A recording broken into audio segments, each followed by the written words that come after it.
Captain's Log Supplemental. The previous captain and his command staff threw us a welcoming party last night. Me and the relief crew are moving into quarters over the next 2 weeks. My personal effects were on the docket for transporting earlier this morning, but there seems to have been some issues with the transporter buffer algorithm. Normally, they'll load all of your items into the buffer and then transport it directly to your quarters during crew assignment. But either someone was playing a prank, or our personnel manifest has some errors on it. All our items wound up in someone else's quarters, and I definitely don't own a cat.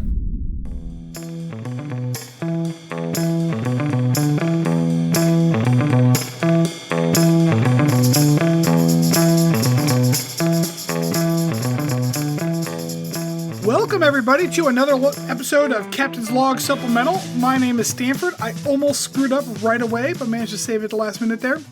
I am joined this week by the same people I'm always joined by. I've got our lovely producer, Mariah. Hi there. All right, good talk. We'll see you out there. Our lovely producer, Mariah. I said hi there. Hi. And we have Rob. Hello. And Can you all not hear me? we didn't hear you the Now first we can. time, no. Weird. And then we, of course, have Christopher. Hey. So, Captain's Log Supplemental, yeah, we're watching Star Trek. We're a rewatch. We're doing it in chronological order, so we're still in Enterprise, although we are over the hump, so hopefully this... I just realized I still haven't done them bingo cards. Fuck. This episode was definitely not over the hump. No, there was a lot of hump in this one. I have started posting TikTok videos, so I have scheduled up to Friday. They were good too. I was impressed. Oh, thanks. Wait. Were you impressed because, like, you're surprised that I was able to do something good? No. I'm like, oh, that's a good quality clip right there. All right.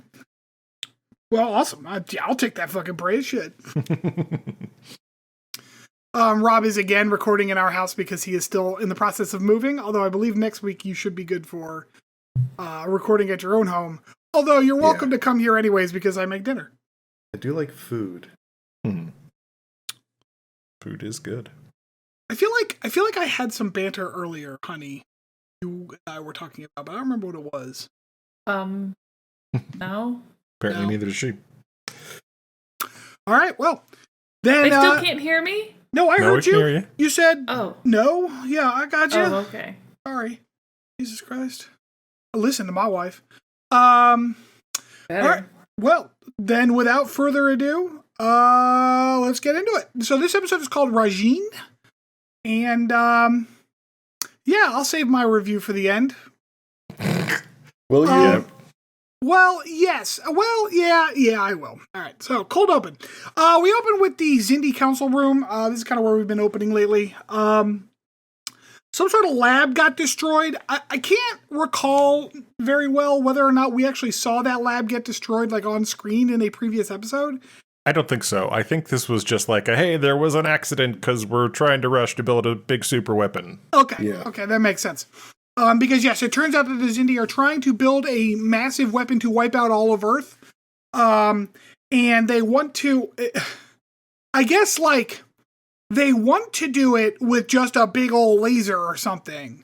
But they're like, maybe we should just do it with a biological weapon because obviously the laser thing's not working with your lab all broken. Well, hey, I mean, if you can't take out the Earth, you take out all the Earthlings. They just want to build a sweet ass Death Star. That's all.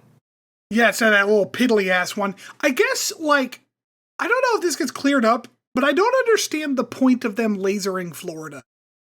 I think they attribute it to a weapons test, but like, why didn't maybe you test it don't somewhere? Give it away, right? Yeah. Anyways, there is actually a little bit of fairly good storytelling here. It was probably an accident.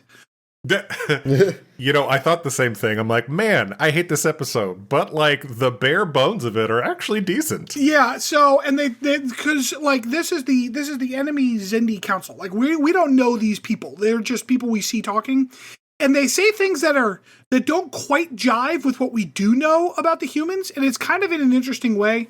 The specific way they say in this one is they're talking about how they attacked a trillium mine, which is not quite what happened. Like they did not attack that trillium mine. But it is interesting that, like, we are seeing what the other side thinks they know. And that is actually a surprisingly, like I said, probably accidental, surprisingly well done piece of, like, storytelling. Yeah, I liked, looking back on when I'd watched this season before, I think that perspective is what I think made this an interesting plot overall. Yeah, I don't disagree. The person in charge of the weapons development gets threatened by the menacing sea creatures, Indy, and then we get some jangly Faith of the Heart. This new version of the intro is killing me. Like, I hate how catchy it is. And I don't like that I like it. It's like a turd that somebody threw glitter on.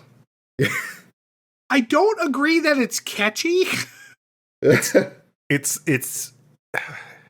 I don't know, like, it's optimistic. Like earworm. Yeah, say earworm is not the right word. It's just like so, like, bubbly for Star Trek. It's like the Call Me Maybe of Star Trek intros. Exactly. Where's that AI generator? What if Carly Rae Jepsen did a Star Trek intro? Okay, so we open up into the actual Act 1 with Trip and T'Pol doing another one of their I want to say horny touching episodes, although to be very fair, probably more than the show deserves. This was actually pretty tame. It wasn't really horny, other than Trip's just not wearing a shirt, which, like, that's fine. Trip doesn't have to wear a shirt. I don't mind. I want to provide they had to save it for the rest of the episode. I want to provide you with a direct quote. Go a little harder. Perfect. Okay, right, that's out of context. So without context, that sounds pretty bad. However, this was not as bad as it generally is on this show. Yeah, as these scenes have played out previously. There is an interesting moment right at the end of this scene and this is where, like, I know these two characters end up in a relationship, so that knowledge is kind of twisting how I'm seeing stuff. And the last thing that T'Pol says here actually sounds like she's kind of hitting on him in an interesting way. Yeah, kind of. Her last line was, "It is no business of so and so." Oh, is it of Reed? It's no business of so and so. Lieutenant Reed's. Whether or not you and I are in a relationship. And she said it in this way that was very like, so you're open to a relationship, right? But yeah, I mean, basically, Trip just needs to be a professional. Archer, we cut to Archer. He's restless. He's not sleeping well. It turns out he's itchy. He goes into into medical bay to complain to Phlox about how itchy he is. And it turns out that this is actually a callback to them being transformed in the last episode. I did not get that at first until, like, the very end of the scene where he's like, you transformed to another alien. I'm like, oh, I thought he just had, like, some type of, like, weird alien herpes or something like that. That's what I thought too. And I was like, oh, that was surprisingly well done too. That was a nice little call. Yeah. It was pleasantly. I was pleasantly surprised that they actually showed a little continuity from week to week here. Like, it's not typical for Enterprise. Yes, and like, and I think that's something this season does more so than previous seasons in general. Right, and I think that, like, it doesn't have to be like a long form story arc. These little nods are plenty. Like, just give us an idea that, like, this stuff is happening in the context of one another in terms of the episodes, rather than each one being isolated.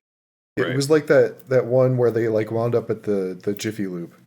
Right. Yeah, because that was all from the cascade from that mine in the with the Romulan. Yep. Right. Phlox mentions crewman Cutler. I know. We got a Cutler call out. And a very unfun piece of trivia I learned. This is the last time Cutler will ever be mentioned because the actor died like a month after this episode. For real? Yeah, she had an undiagnosed heart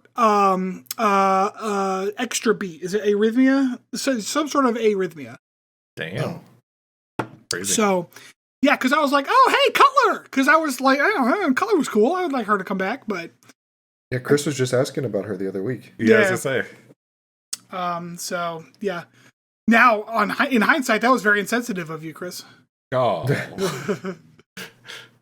Okay, so they're gonna try to get some Trellium from some kind of trading station. They've got a bead on getting some Trellium from this like trading station. So they pop out a warp next to this like pretty blue planet. The CGI is okay in this one. Yeah. And they beam down, or no, they don't beam down. They shuttle pod down to like a typical Star Trek like science fair looking market, because that's all Star Trek knows how to make. And I don't know, there's a level of like, we're trying to show that this is like a market that's busy and full of aliens. So of course an alien tries to sell them an animal. I was just happy they didn't go immediately to the alien strip club this time. No. They waited a few minutes before they went there. They did. My note was, hey, they didn't go to the alien strip club. Oh, there it is. Oh, there it is. Yeah.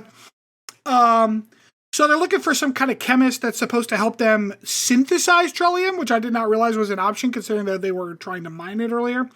They did mention that, like, before they went down to the planet. Yeah. That it was, like, some chemist or something like that. Turns out Trellium comes in a few different varieties. Trellium A is easy to synthesize, but Trellium D will beat your ass, and that's the one they need. Archer says that they're on a diplomatic mission, and that's why they want to know so much about the Xindi, which is like, man, shut the fuck up. What the fuck? He ain't fooling nobody.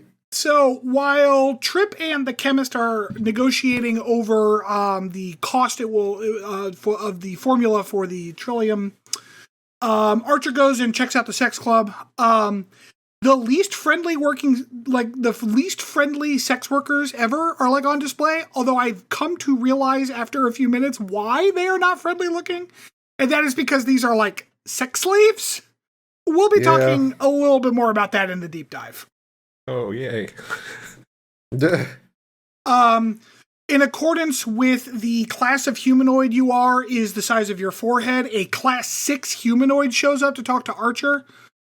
His horror head goes all the way up. It's incredibly high. He had 8 head. Yeah, maybe a class 8 humanoid. He tries to talk Archer into buying some ladies. Archer's like, "Nah, I'm good." Archer makes eye contact with like pretty blonde lady. Now, it's one of those things where, like, camera angles alone, you could tell which of the sex workers was important. But also, she was the one with the least makeup that made her look like an alien. I don't know if y'all noticed that. Like, she's basically the most human of them. So it was like, well, obviously, that's the important one because Archer's going to want to fuck the human, not, like, the lizard lady. Right. She is standing in the back, breathing heavily. Her breasts are very on display. And Archer like makes eye contact with her, and this like weird scanners shit happens. And then he's like, "She's pretty," and the sex slave seller is like, "I'll sell her to you," and he's like, "Nah, no thanks," and he leaves. Then like as they're leaving the station, because he meets up with Trip. Trip's like, "We got what we needed." As they're leaving the station, the weirdest thing happened here. A Baywatch episode cut into the middle of the Star Trek episode. I have slow motion cleavage running. Like, some people stare into the darkness, afraid to step into the light. And it was weird because like Archer's leaving. He hears a commotion behind him. He turns back, and in slow motion, this woman is running toward him. It cuts back to him. He is in full speed motion. Cuts back to her, still slow motion, and there's just a lot of movement. A lot of it's a jiggle. It's a jiggle. And it was just so radically obvious what was happening here because they did not need to stretch this footage. No. But like they did. Not at all. Like, yeah, let's yeah. And the proprietor of the sex slaves are like, "Stop her, she's my property." They catch Archer kind of she runs to Archer and is like, "Save me," and he's like, "She doesn't want to go with you," and he's like, "It's my property." So they get into a fight. Now, the phaser fights on this show are getting better. The fisticuffs are not. It's just as terrible. At this point, that's a Star Trek trope at this point. It's terribly choreographed fisticuffs. I really love, though, how Reed just immediately whips out his phaser like he's going to shoot at them. Like, Archer's, like, grappling this guy. Yeah. There's no way Reed gets a clear shot off. But yeah, he but wants to go also, pew-pew. it's at stun, so just shoot everybody and sort it out later. He You heard it drags here. this Shoot fight. your captain. Yeah. Yep. He drags this fight into the Petco, and fucks him up against the cat cages. And then eventually he gets him far enough away that the slave owner gets shot. Now, the sexy breast heaving lady has asked for asylum from Archer. Archer shoots the slave owner, and then they skedaddle. They do not go to save any of the other slaves. Fuck those bitches. We are skedaddling. We get back up to Enterprise. She's in the she's in med bay. They could not get her any clothing. So she's still in her skimpy, like, I don't know, nightgown. I'm like, Jesus, give her a blanket or something. Mm-hmm. Just throw her in a spare uniform. She's like, oh, We don't have any. We've gone over this. Yeah, we don't have any cut for pretty ladies. The one cryo princess took the last one. She took the last one. This pretty lady is like, oh, you own me now. And he's like, I don't own you. Like, you'll get some quarters and stuff. And Phlox gives Archer this, like, really creepy side eye, which is like, I mean, shit, man, if she's wanting it, like, go for it. Like, it's real gross. It's real gross. I don't like that from Phlox. What? I didn't really interpret it that way. I interpret it as like, this feels gross right now, look. Well, I got a different read off of him. I thought that she had affected him, like she would later affect the rest of the crew. Maybe. All right, so Act 2. We get back down to the planet, and Trip is trading the things that he promised to the chemist, which are spices. Now, this is good shit. Like, this is exactly what should be traded, are things that are unique to your planet that are nowhere else in the galaxy, right? And, flora and fauna, spices and things, like, that's cultural things. That's exactly what should be traded. Dude sampled the spices in the grossest way. Yeah, for him, they are like nasal injections. So this dude loves sneezing, which actually, it reminds me of Liam. When Liam was like a baby and he would sneeze, he laughed his fucking ass off. So after a couple of very orgasmic sneezes from this guy, Trip gets the formula and they head back up to the ship. This is where we are told that, like, refining Trellium D is very unstable, so you have to be very careful. And if you fuck it up, it'll explode, yada, yada, yada. We get back up to the ship where Rajiin, that's the woman's name, is the title of the episode. Rajiin is the name of this woman. She is wearing a different but still skimpy dress. Yep. Yeah. Now, she did not leave the planet with luggage. Like, it was just her. Which means that in some way, shape, or form, either these were already on board or they were replicated or something. They made her some skimpy dresses. I could just see her like, no. Less sleeves. No. Less clothes. Also, you got to remember, we don't have replicators yet. We just have protein resynthesizers, which makes it weirder. Yeah. Oh, so they're edible skimpy dresses. Yeah. It's like a fucking fruit roll up. All right, I might be on board with this episode now. So Archer's like, you're allowed to go around the ship. There's a couple of places that I would prefer you not to because, like, it's just dangerous there for machinery and stuff. And she's like, your crew won't mind. And he goes, I seriously doubt it because no one on this fucking show can not be horny at all times. Now this is the point where I'm like, this lady's obviously a setup, right? Like we can all see this shit coming. But we start like this episode is just chugging through its plot line because here's the part where like Trip and T'Pol are like, well, we're gonna get to work on this thing. We'll take this deck and yada. And then there's like we kind of cut back to this lady talking to people. It's like we got shit to do and we got to get it done. After a few like quick scenes like that, we get to this woman who's wearing a third skimpy outfit. Got another skimpy outfit. Archer is in his pajamas. It looked like he was in his ready room, but maybe I misinterpreted. Maybe he was just in his bedroom. I think he was in his quarters. Yeah, he was. And she comes in and she's I don't know, y'all have seen Firefly. It was pretty much that episode of Firefly with what's-her-face. You know, she kind of comes onto him, and he tries to resist, but there's some...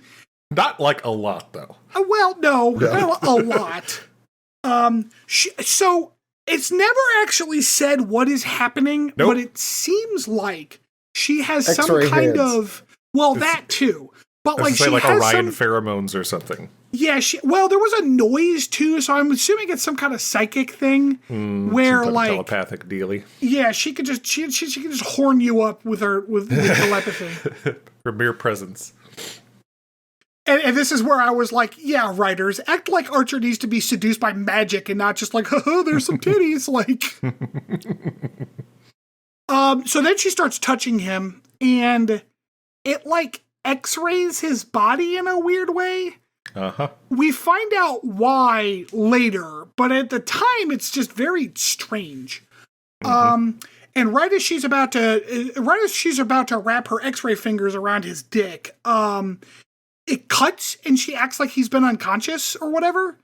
Like he's been kind of dreaming He's this whole... daydreaming, standing up, yeah. I'm assuming some time had passed was kind of the implication there, and that she took advantage of him and that he doesn't remember, which, all right.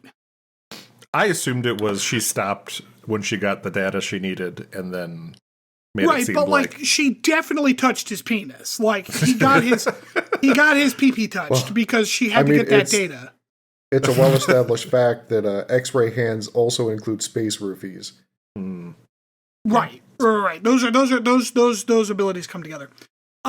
We get to Paul and Tucker working on synthesizing this stuff. Unfortunately, their sample is not supposed to be under too much pressure, but because of the volatility of it, it goes all the way up to over 2,000 pressure units. Now, it may sound like I'm being funny by just saying the term pressure units, but that is the term they used.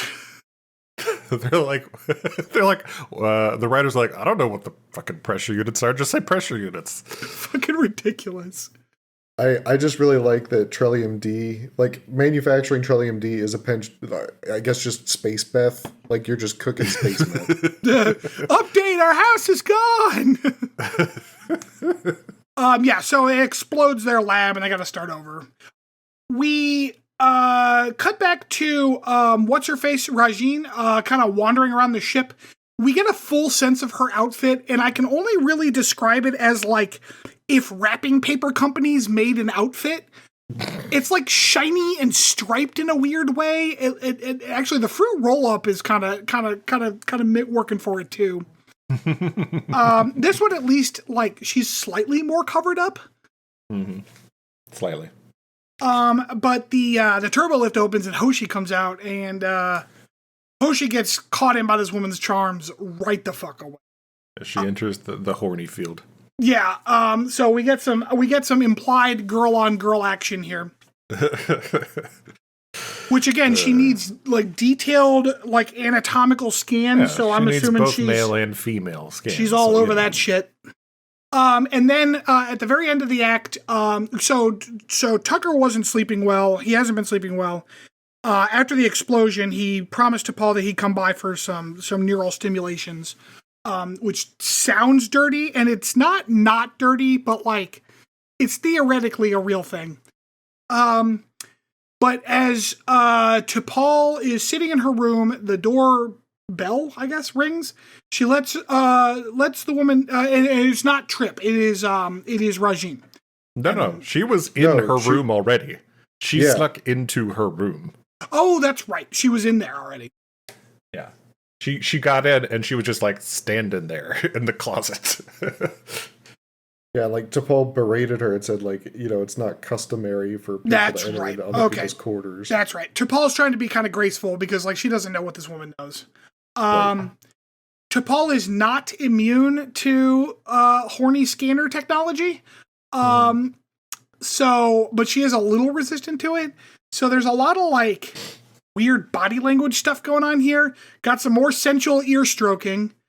And then the rape begins. I don't know. It's one of those things where it's like, I guess they were trying to say that T'Pol was not in control of her body, because I was like, just punch her or something. What are you doing? But I guess she wasn't really in control. She did ask for the person to stop. Multiple times. She did not stop. She asked multiple times.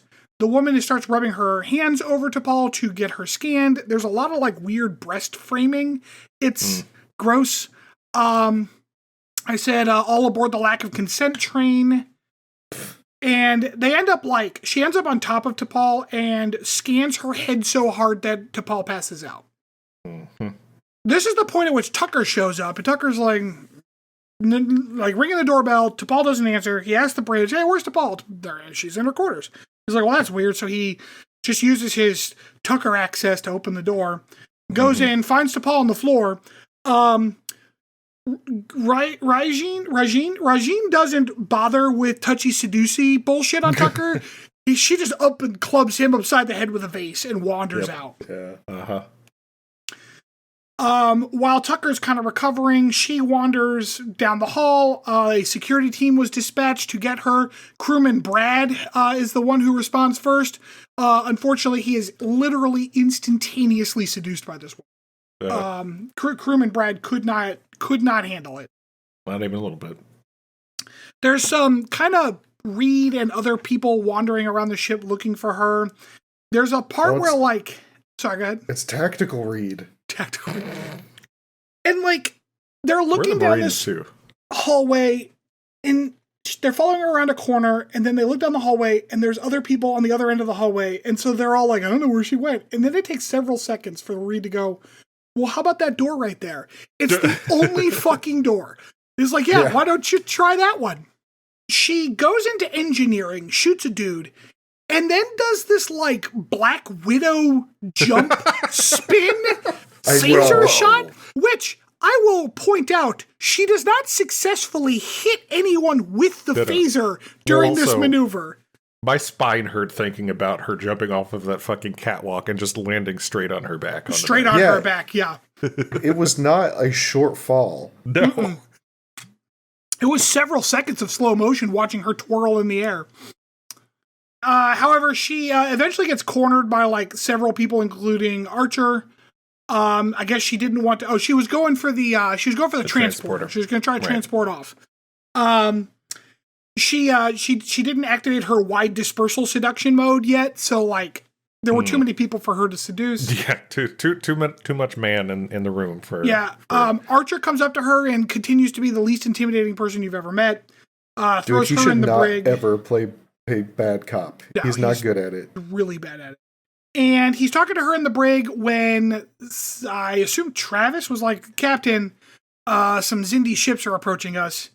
Mm-hmm. To which he replies, hull plating to full power, stand by weapons, because, they're on a diplomatic mission. They're going to diplomatically shoot them in the face. Okay, Act 4. So the council's talking for a little bit, and we find out that it's a bio weapon. Great. Or no, I'm sorry. That's what she says. The council's later. Right. She tells them that they're gathering information for a bio weapon. The Xindi dock with the Enterprise. Hold on. I do want to point out that during Archer's conversation, we get the also gross line of Rajiin saying, "Well, she shouldn't have resisted me."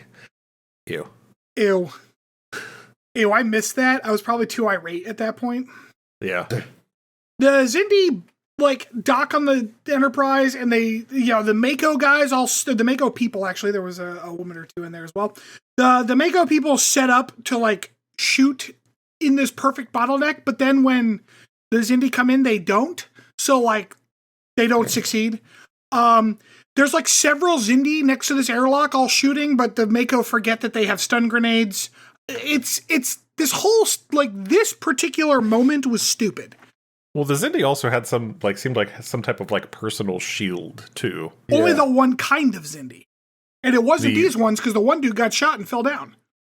Yeah, it seemed like some of the reptilian ones had it and some didn't. It was very confusing as to what was going on there. Yeah, Xindi supply situations are very confusing. it's one of the Xindi has their phaser set to skinned knee because he shoots one of the Mako and she just goes, ah, and then gets dragged off. So I'm not sure, what the fuck was going on there.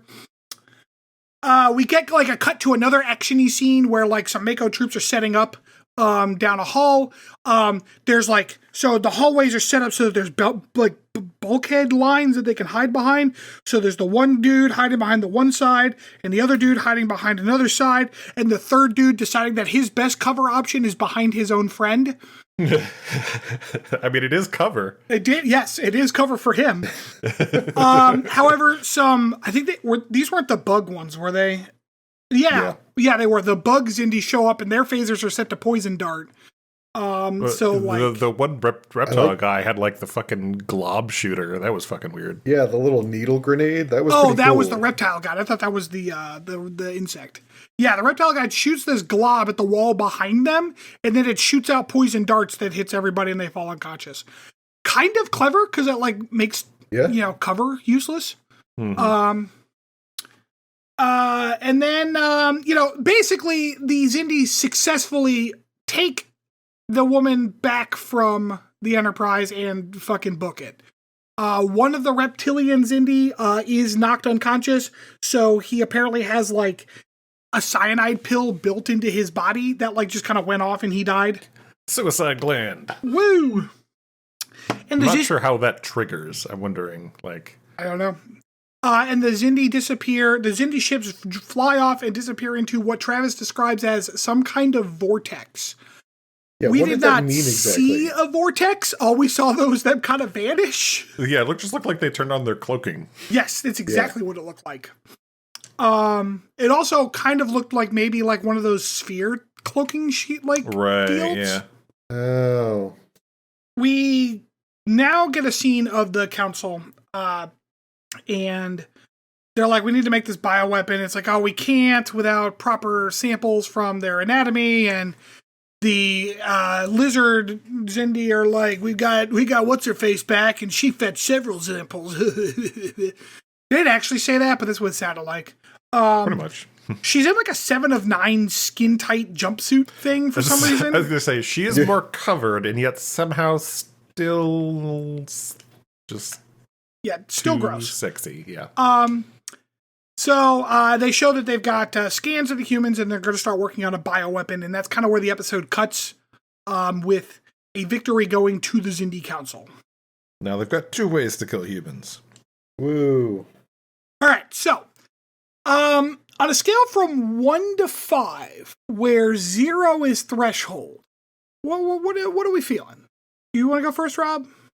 Oh, God, I was hoping you wouldn't pick me first. So here's the thing, right? This episode, without the whole, like, it was rape. Like, let's be real here. Or sexual assault at the very least. Like, without all of that, like Chris was saying earlier, the bones of this episode were pretty good.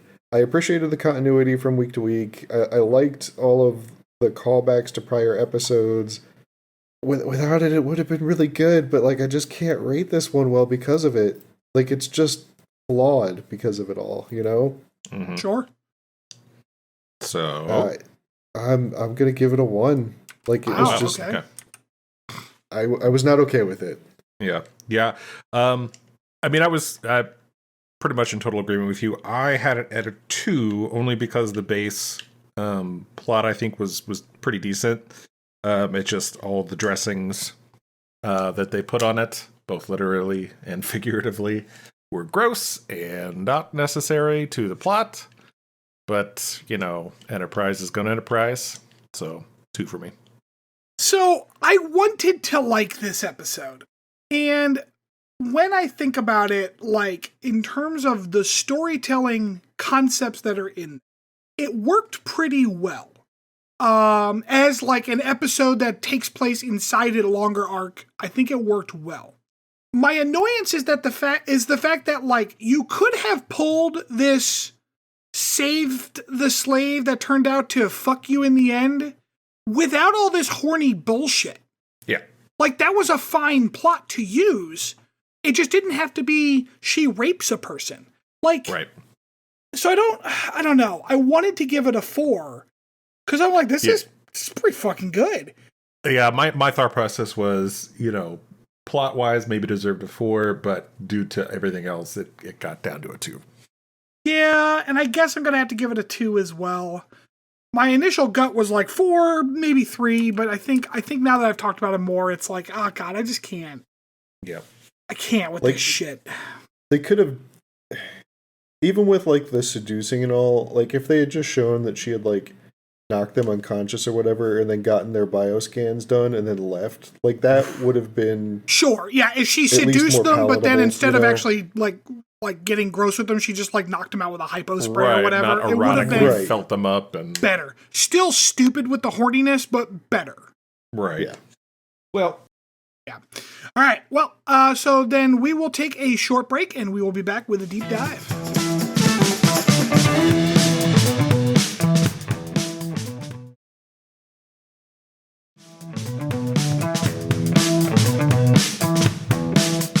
Welcome back. So, I wanted to have a brief discussion about something that has always kind of troubled me in the realm of science fiction.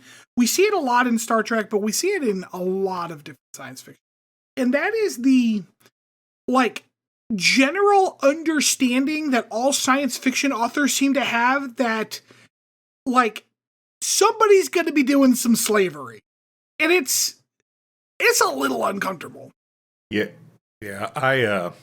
Yes, hard agree here. And like, I'm going to start with talking about Star Trek, but I'm gonna get into a couple of other topics as well, because I think that it's the fact that like, well, there's just going to be slave races in Star Trek, or I'm sorry, in science fiction, is such a universal truth that it's almost like you almost don't even notice until you think about it. And in Star Trek, for the most part, the races that are the ones that own slaves are generally the bad guys, at least. Yeah. So, you know, there is that laurel to fall back upon. However, the problem is that, like, and this has been my problem with like using rape as a shorthand for a bad person, is like there are plenty of ways to show that someone is a bad guy. You don't need to do the worst thing that's humanly imaginable, you know? Yeah, just give him a man bun. Yeah, like, easy to hate somebody with a man bun. It's funny because I currently have enough hair that I could probably almost man bun. Get a haircut, hippie. In Star Trek, of course, the big slave races we talk about are the Orions. Although they are kind of, they do kind of a twist on it because you are expected to assume at first that it is the Orion women that are enslaved, but it's actually the Orion men.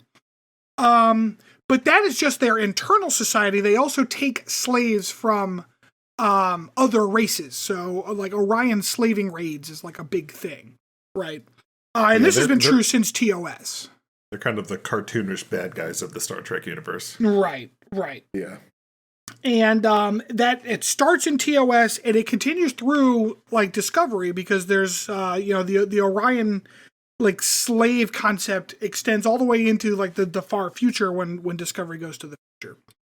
But there are other races that are mentioned as, you know, kind of owning slaves, owning people, things like that. And to different degrees, like the Cardassians' forced labor camps is kind of like cited as one of them, which does happen. But there's also a casualness to slavery that happens in Star Trek, and this episode is a good example of that because, like, they're just at a market where people are sold, and as European descended white people, that probably doesn't hit us as much as it should, because that's really fucked up. Well, yes. Also, I think how it is portrayed also is, it doesn't, especially in this type of setting like Star Trek does, like it's just like, oh, look at all the sexy babes in the market. It's not, oh, look at those people being sold for their sexual organs. Right. So oh, sorry, go ahead, Rob. Well, I was just going to say, the other thing that they frequently use it for is as a storytelling device to show that somebody needs to be rescued. Right. And like, I agree with you, Chris, in the way that, like, the cinematography, the writing, the way the shots are framed, Like, it's clear that we are supposed to be ogling these women. Right. And not like, oh shit, they're in Not a concerned dire for their situation. well-being. Yeah. And like, we know this instinctively because other than the one that scurried into Archer's arms, he did nothing for these people. Like, he could have done, like, even a fucking mention would have been better than nothing. But there was no effort made to actually, like, rescue these people. Not even a we don't believe in buying people to the guy trying to sell them. Right. Yeah. Yeah. I think he said, like, did he say, no, he said it to her when they were on the ship. Right. Yeah. Not to him. He's just like, no thanks. Like, yeah. maybe next Tuesday. And it's one of those things where it's like, it's, and this is why I think that using it as a shorthand for a villain is not only disingenuous, but is also like fucking rude of the writers, because in some episodes, you write things like slavery is fucking abhorrent to the point where we would never consider it. And this was an argument used in the Data is a Man episode of TNG. Measure of Man. Measure of Man. I was going to say Making of a Man, but that wasn't right. Measure of a Man. Like, one of the winning arguments of that little case was that, like, oh, so if we built a bunch of sentient robots, they would just be property. That's slavery. And everyone was like, oh my God, slavery, right? But then, like, we go down to this planet and Archer can't even, like, bother to say, dude, what the fuck, man? Like, nothing. So it's not only just, like, a callous kind of plot device, but it's also, like, I don't care for the idea that it's just an inevitability. It seems, I don't know. It just seems gross. And yeah, to be honest, this is a difficulty I have with, and Rob, you'll probably agree with me here, with anime a lot sometimes, is you see a lot of the same thing, like when it's like another world or whatever, and there's just, slavery is commonplace. That's just how people do things here. And it's like, oh, well, that sucks, and I hate it. Why are you doing that? Right. And, like, and obviously Star Trek is not the only place that this happens. Anime is, yes, it happens in a lot of different anime. But, like, even things like, so we play a game called Stellaris. Mm-hmm. There's no need for slavery to be a mechanic in that game. You know, I'm like, I've tried to, like, lean in to be like the bad guy race. I'm just like, nope, I can't do it. It feels gross as shit. But, like, it's one of those things where I understand that people argue. I understand that they argue that, like, well, you know, there's bad people out there. But, like, I don't know. I don't want to sound too millennial SJW here, although I am one, so fuck off. We don't need that to be in our video game, right? Like, the game is perfectly fine without it. And the suggestion that, well, this makes it better or is interesting in some way, shape, or form is a very white colonialist, like, take on that. Because I highly doubt that people who have actually been affected by things like chattel slavery view it that way, you know? Yeah, it's, I think, just like rape and like media, as you said, a lot of times uses it as shorthand for the bad guys. And I think there is proper ways that media addresses those and views those things and, like, uses them as the plot and uses them to kind of demonstrate the horrors of those institutions. And then there's media that just includes them on the side as world building, right? Or sometimes you get it as shock value to try and like Game of Thrones. What do you mean? Or is that rape you're talking about? Yeah, it's just that it's just there purely for shock value. Yes, I agree. Yeah. So and I'm going to be honest, and this is coming from someone who is you know, I am a working creative, for lack of a better term. Like, it is lazy too, you know? Like, it's lazy to just be like, oh, over here there are slaves. And this is not unique to science fiction in any way, shape, or form. I mean, most fantasy does it too, in kind of a gross way. Although, does Tolkien do it? I mean, the orcs kind of, but they're more just that's more like peasants, really, like slaves per se. Yeah.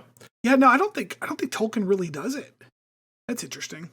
But like, I'm trying to think of examples and I can't. Right. But like Harry Potter's got this whole fucking thing going on. Yeah. Ourselves. And it's just gross. It's very, very gross. Yeah. Harry Potter is like the house elves in that is just like how all that happens and like how they like pretend with it. Like it's like pretend like they're doing something about it when they're not. In that it's just this is what happens when a fucking like a white British woman like the most colonialist takes you can find. So and like I don't know, this discussion is more of an observation than anything else because like there's nothing I could fucking do about it, you know. Sure. It's not going anywhere.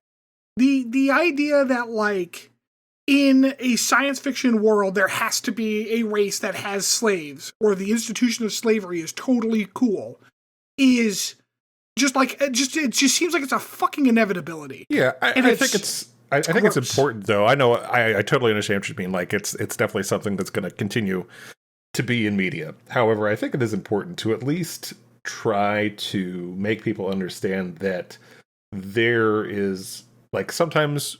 Like especially when I was younger, I would just accept things and not critically think about them and how they're being portrayed in the story and that how that affects how you think about things in general. And I think it is important to take a beat and kind of examine those things a little bit harder. So maybe you think about them a little bit more in the next thing you watch, or the next thing you play. Right. Yeah, like I feel like TNG is pretty good about that overall, making you think back to like human history, especially around topics like slavery. Like I think there's a conversation that Picard has with Guinan at one point about it, where it's important to acknowledge that it happened and that it was bad, so that like you don't make the same mistakes in the future. You know. I think that may have been the Measure of a Man episode because he was talking to Guinan. So, you know what? I think you're right. I think we're talking about the same scene. So yeah. Yeah. And it is not lost on anyone who was writing that show that like Whoopi Goldberg is a black woman. Oh yeah. Like so yes, like very poignant remarks from her.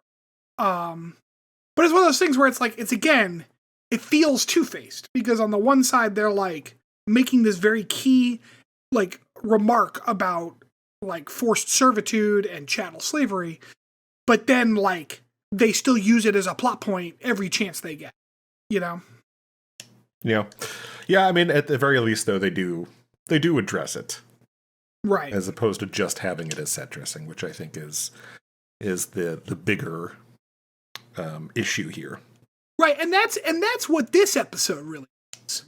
Because, like... Yeah. Set dressing, absolutely, yeah. It didn't... Like, the fact that she was a slave had no bearing on the story whatsoever. No, she could have been, on the run from some, police force or something like that. Or she could have been trying to get out of a bad marriage. She could have been trying to evade an overbearing father or some shit. Right. She could have been absolutely. Needed some medical thing cured that they could only do on Enterprise or whatever. Absolutely. She could have just stowed away because she didn't have the money to get off that planet. Like, sure. Yeah, any number of things. But no, they man. And, like, how cool would it have been? So, like, the medical thing would have been a good one, too, Chris. Because, like, then Phlox could have realized that, like, maybe she had something implanted in her and the disease wasn't really real. Like, it would have provided another interesting plot point, you know? Mm-hmm. To fill all the time that we eliminate all that stupid, horny bullshit. Uh-huh. Yeah. That would have been a much better episode of shit. So anyways, as a white guy, I'm going to conclude by saying, fucking stop it. Just stop it. Like, stop doing it. This is enough. I've seen enough slave shit. We're good. And to be clear, there's a very important caveat here. The very important caveat is, if you're a writer of color and you are using it as an analysis of what it's like to live with that history, 100% valid. Like, I am not the person to tell you not to do that. And the example I would give of this is there's a writer named Samuel R. Delaney. I don't think you were there the night we met him. He headed up the writing department at UPenn for a while. I don't know if he's still there. But he wrote a book called Stars in My Pocket Like Grains of Sand, a very long, kind of like epic science fiction story. But it was all about, like, there was this race of humans called drones that were bred to be slaves. It was all about like an uprising and how they were like fighting for rights and stuff. And coming from Samuel R. Delaney, a black man, that is a very specific, poignant plot, you know? So, like, that's fine. I don't have any issues with that. But using it as just, like, casual set dressing to just shorthand how evil somebody is just gross. And everyone should stop doing it. Yeah. So say the three white guys. Yes. Yes. So, all right, that's enough of that. So, we'll take a little break, and then we'll be back with a potpourri.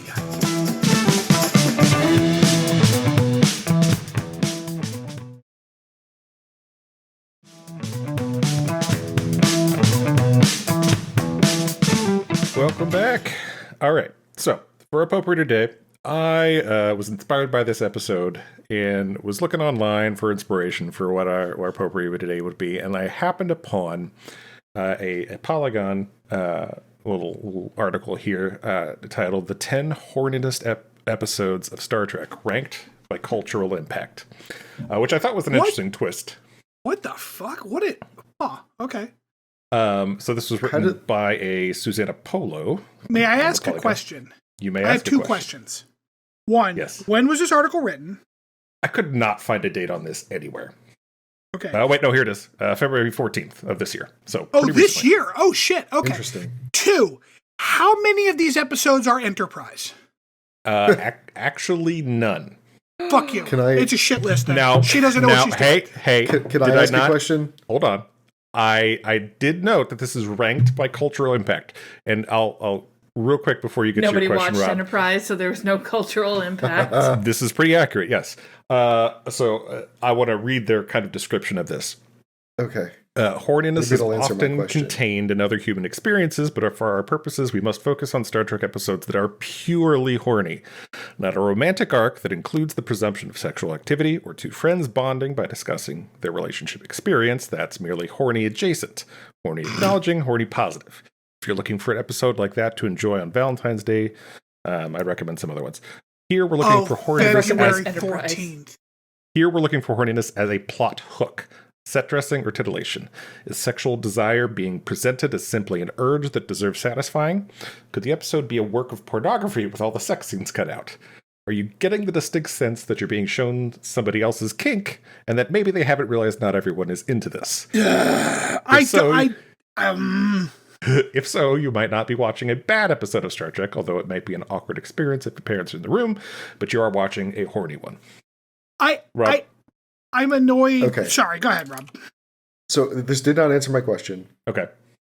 How are they quantifying cultural impact? Oh, I thought you were going to ask how they're quantifying horniness. So let's see here. Horniness is a universal fact of human condition that has given us some of our greatest works of literature, nay, of philosophy. And yet, sometimes an attempt to meditate on sexual desire completely flubs, and even near the philosophical or romantic or fraternal, and you're just left with horniness. And sometimes it's Star Trek's horniest moments that seize our collective consciousness in an iron grip and never let go. Star Trek was horny right from the pilot episode of the original series when aliens kidnapped the captain to trap him in a forced beating program with a nubile young woman. But could the impact of one horny episode of Star Trek really echo down the decades to our modern lives? Absolutely, and we'll prove it. These are the horniness episodes of Star Trek ranked by the influence they've exerted on our culture. So it's kind of a broad, like, did it affect other episodes of Star Trek? Did it affect kind of the cultural zeitgeist of sci-fi, of whatever? My issue is that it sounds like what they're saying is they found the 10 horniest episodes and then they ranked those 10 based on their cultural impact. And there is no way you cannot have at least 1 or 2 Enterprise episodes in a rank of the top 10 horniest episodes of Star Trek. I don't Like, necessarily they said disagree with you. horniness as a plot hook. You've got the fucking T'Pol Ponfar episode. Okay, that is mentioned actually. Oh, what about the like medically induced Ponfar? Let where me she's stuck get in to the deep list. one? no.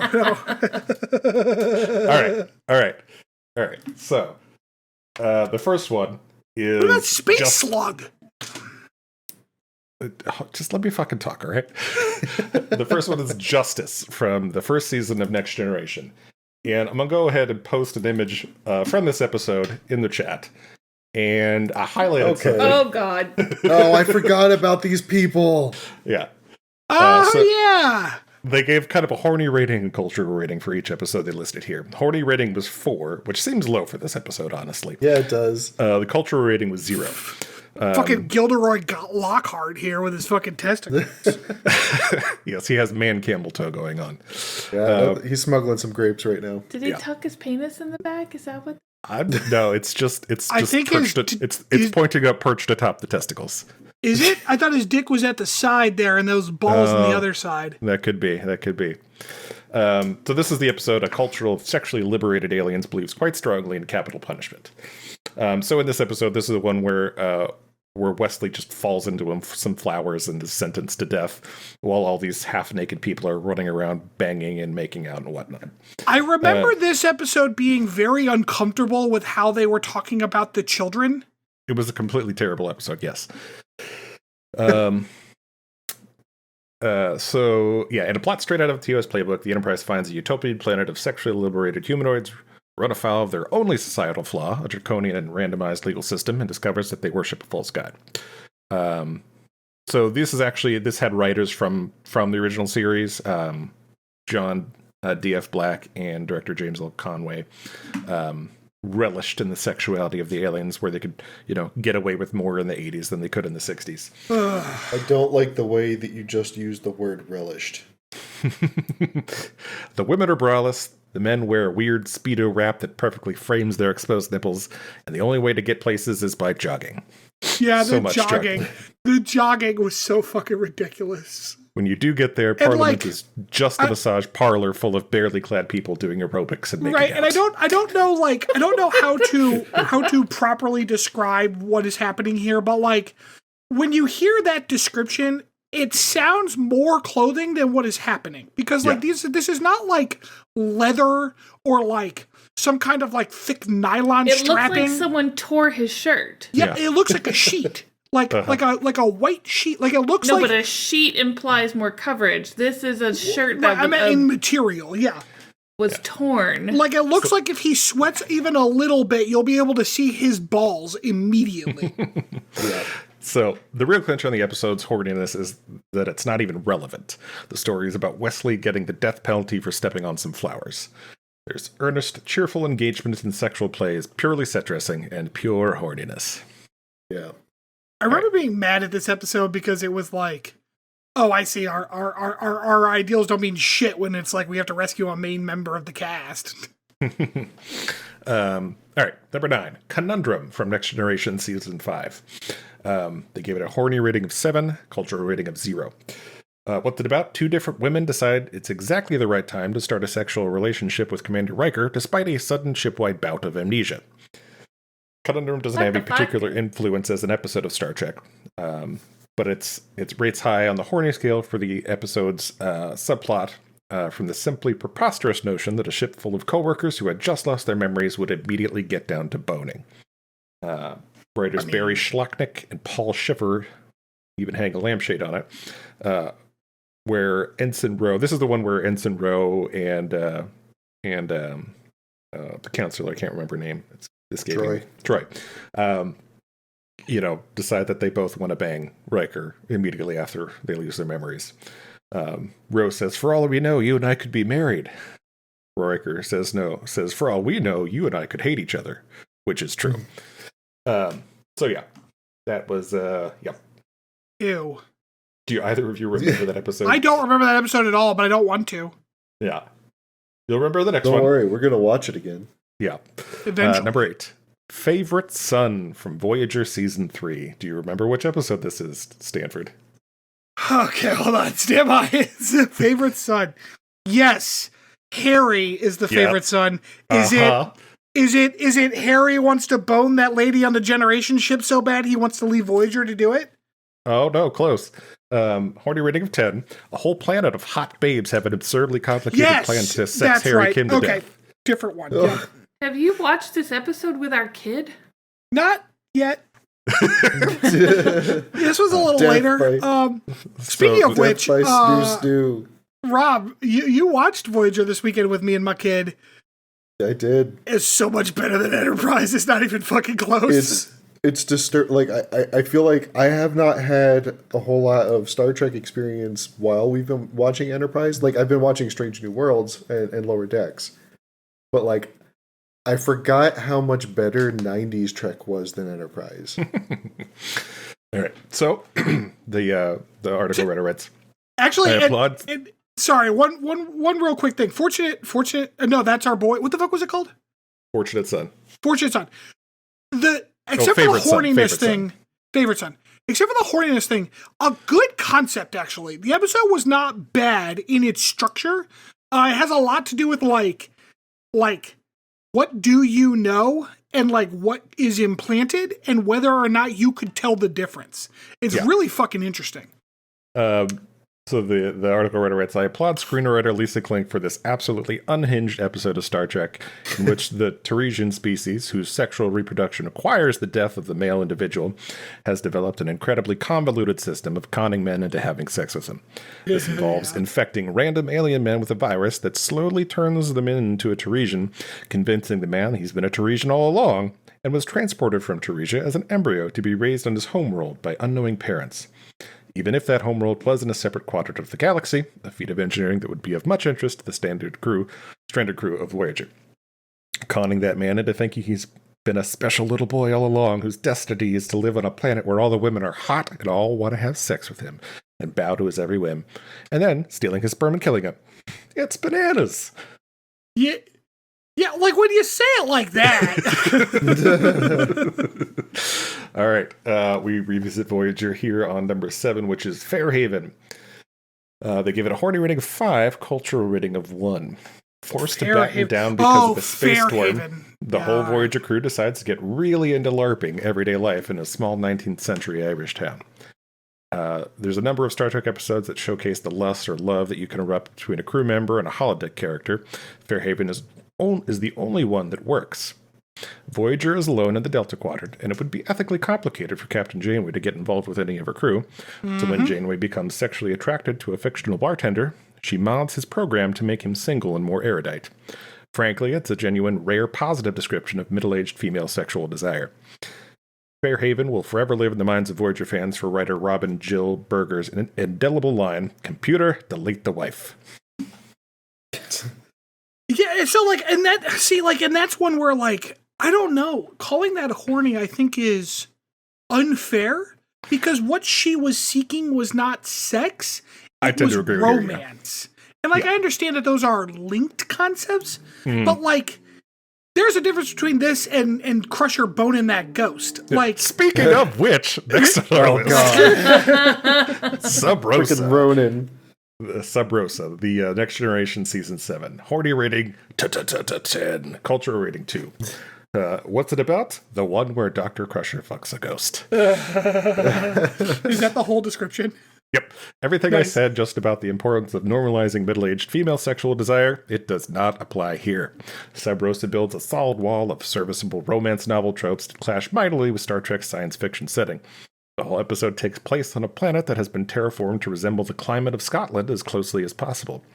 There's a vague but menacing groundskeeper and a ghost that turns up when anyone lights a family heirloom candle. The latter turns out to be a lightly vampiric energy being. After he has dubiously consenting ghost sex with Dr. Crusher multiple times on screen, he also did this with his grandmother and great-grandmother.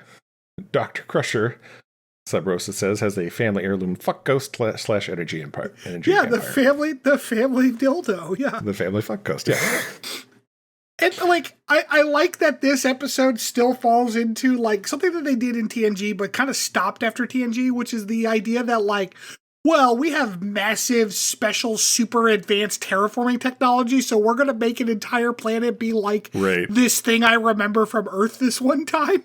Because, like, they had the African planet and the Irish planet, and, like, what the fuck are we doing? Yep. Oh, you forgot about the, like, mobster Chicago planet. Well, that was a holodeck, wasn't it? That was TOS. You're talking about TOS. That was TOS. Yeah. All right. By the way, I don't know. I know I sent this to Stanford a while back. Did I send you the Up Is Not Jump video about this episode, Chris? Yep. This is that so Up Is Not Jump episode is why I know about it, like in the top of my head, because I don't remember watching this shit. It is, and that's why it's on this list, is because it is so like infamous in Star Trek fandom. I think the Up Is Not Jump may have actually brought it back into the zeitgeist in a way that it wasn't until then. That's funny. Yeah. All right. Next on the list was The Naked Now from Next Generation Season 1. This is the second episode of Season 1, mind you. Is it Yes, Sorry, I'm fully functional. Horny rating 8, okay. Cultural rating 5. The away team brings back a horny disease. It's easy to forget The Naked Now is the second full episode of Star Trek Next Generation. But it shouldn't be forgotten that the folks behind TNG wanted you to know, as soon as narratively possible, that the robot fucks. I can't say that calling it a horny disease is a little derisive, not derisive, not diminutive. What am I thinking of? Derivative? Not derivative. Like it boils it down to too simple of an idea. There's a D word in there. But like, because it didn't make you horny. It made you drunk. Because it was actually the virus was actually in TOS. It was like a callback. So these were actually, this was written by some of the original series writers as well. D.F. Black and D.C. Fontana were apparently rewriting an unused Gene Roddenberry script from the original series. Okay, but this time with the TV Censorship Board of 1987, so they could get away with shit more. So functionally, it makes security officer Tasha Yar carnally desire data, and he says he's fully functional. Bear in mind, and this is some highbrow interpretations of a really stupid episode. It is making you drunk, which means it is reducing your inhibitions. It is not making her horny for data. She already had those thoughts. Yeah. That's worse now. Thank you. Yes, and as needs to be perfectly clear, if one of the people in the sexual relationship is inebriated, that is no longer consent. And Data did know that she was impaired. But he's fully functional. Yes. Data raped Tasha Yar. It's fully functional. Fully functional. Anyway, next episode, Mirror, Mirror, which I thought was an interesting inclusion on this, which is an original series, season 2. Horny because George Takei doesn't wear a shirt the whole time? Oh, no, wait, that was, you know what? Actually, I take that back. That's the episode where they got drunk in TOS. Yeah. So they said this is a horny rating of 3, rising to 7, with a cultural rating of 7. The way team accidentally transports into a parallel universe of evil. So obviously, Mirror, Mirror is the first appearance of the infamous Mirror universe, where all sentient life innately possesses fewer social and ethical inhibitions, and the Terran Empire are a bunch of big dickheads. So, they mention it is honestly not that horny. Kirk finds out that his Terran counterpart has a captain's woman, which is apparently a position of intimate duties that female officers aspire to. But they also don't go into too much detail about this. How did, see, and this is where, like, and not that I like Enterprise, but, like, the Mirror Universe episodes of Enterprise are hornier than that. Yeah. But, like, a lot. But, however, they go on to say, this kind of, because it introduced the Mirror Universe and kind of spawned some of these later Mirror Universe episodes. All right. Because this is cultural impact, this rating, by the way, you know, they said that they were doing the horniest episodes, which they would then rank amongst one another as cultural impact. I feel like you're putting words in their mouth. No, that is what they said. They gave a cultural impact of 0 to one of the episodes. Okay. 2 of them.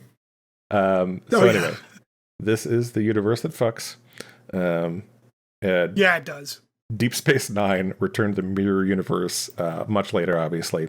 The Mirror Universe counterparts of multiple ostensibly straight DS9 characters turn out to be thirsty bisexuals in shrink-wrap leather. Following that, whomst amongst us is not a horny bisexual in shrink-wrap leather? Enterprise revisited the captain's woman, and by the time Discovery came around, bisexuality and promiscuity had lost their shocking quality, so the Mirror Universe boldly ventured into sexual kink. Hey, Rob, guess who the captain's woman is on Enterprise? On Enterprise? Is it T'Pol? It's not. Is it Hoshi? Hoshi? It is. I don't Hoshi. remember. Oh, it's Hoshi. Well, she's the only other female character of note in that show, so... Sure is. Oh, but what about Cutler, Chris? Yeah, Chris, what about Cutler? She's not with us anymore.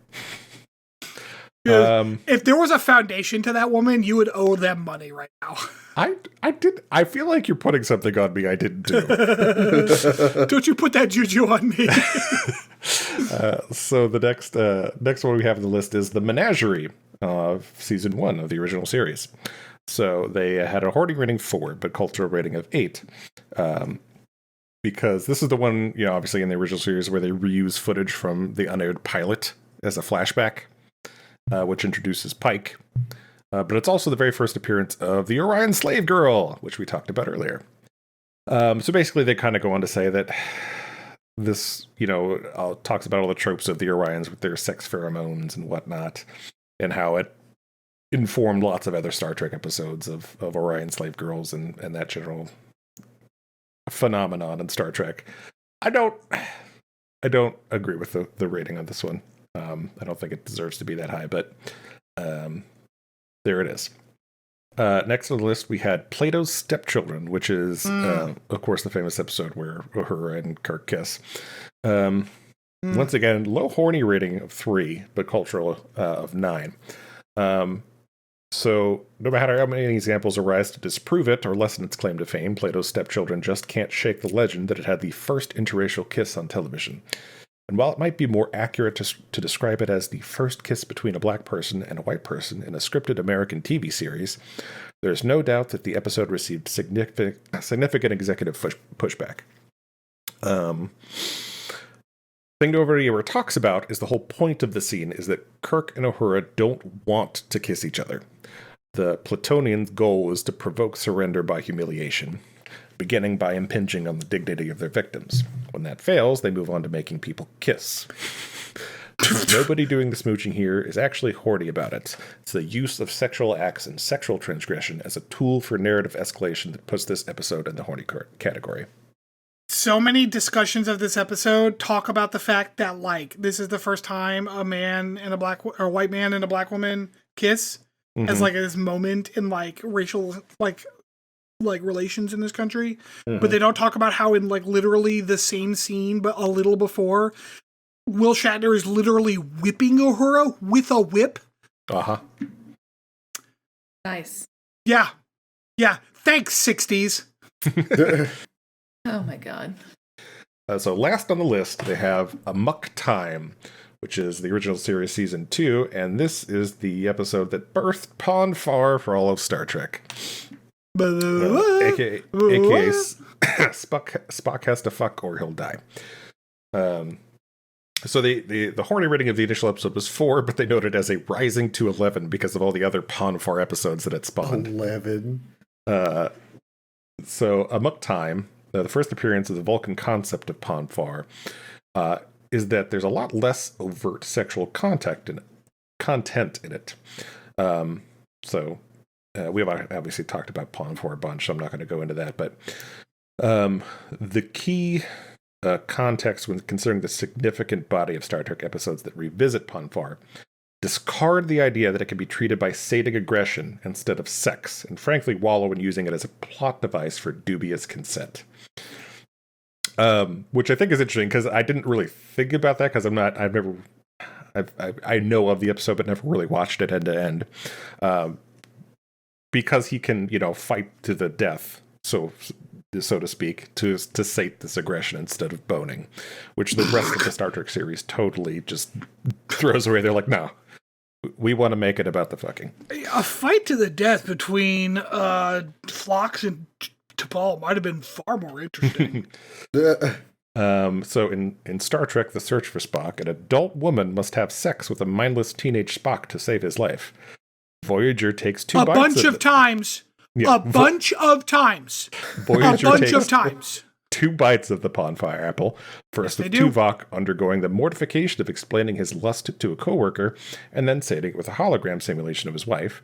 Then, in Blood Fever, the psychic fallout of a Vulcan coworker's bonfire puts non-Vulcan chief engineer B'Elanna Torres into an amnesiac state, so sexually aggressive that a senior officer of the bridge crew orders another one of her coworkers to have sex with her, and everybody's like, yeah, that's fine. Which... Wait, yeah? what? I don't remember that part. Did they order Tom to have sex with her? I'm pretty sure that's what it was, yeah. They were probably dating at the time. Enterprise frankly simplifies things by having some space microbes put Vulcan officer T'Pol into an uncontrollable lust, just as she starts a 1-week quarantine with a coworker, who must nobly resist her lusty pleas. Whether or not it meant to be, Amok Time is inarguably among the most influential Star Trek episodes ever made. It was the point at which Kirk/Spock wing of Star Trek fandom became inevitable, creating a community that coined the term slash for fan fiction featuring queer pairings, and contributing hugely to the history of fanzines and the origins of modern fan convention culture. And it handed the franchise a ready-made template for pure horny plot contrivance. Man, it would have been, I would be far more in favor of that episode if it was like, Kirk's like, I gotta help a bro out, and he just goes, like they just go fucking, like Spock and Kirk. That would be like that like it's like our friendship transcends like my insecurity about my sexuality. Well, you know what? Maybe it'll happen in a modern Trek. Maybe like in Strange New Worlds. Well, they got 1 season left. Well, yeah, if they go follow the pattern. They do mention that it has not been limited to Star Trek culture either. Amok Time contains the first appearance of the phrase live long and prosper. And the Vulcan salute, now considered so universal a reference that it's an emoji. They also mentioned that the music of its climactic fight has become a universal satirical sound cue for one-on-one combat. What a great song. Yeah. It's also widely, they say, acknowledged as popularizing sci-fi erotica tropes that would grow into various romance genres and science fiction and its permutations. So, yep, that concludes this list. I thought it was a fun read, so I wanted to kind of go through it and touch on the various episodes in here. We gotta assemble our own top 10 horniest episodes at some point as well. Well, it's all going to be Enterprise. Well, and I'm curious though, if in Enterprise is not necessarily a plot device, it just is. It's just Although, built into the DNA of this. What this list kind of points out, though, maybe not intentionally, is that all of the horniness in Enterprise is not even interesting or original. It's just derivative horniness. Uh-huh. It's just derivative. Derivative horniness. Well, any final thoughts, guys? Enterprise is derivative. I think that's a good note to land it on. Star Trek derivative horniness. As a reminder, please rate, review, share with our friends. Check out the videos Stanford's posting on TikTok and like and share those. It will help us tremendously. And we will catch you next time. See ya.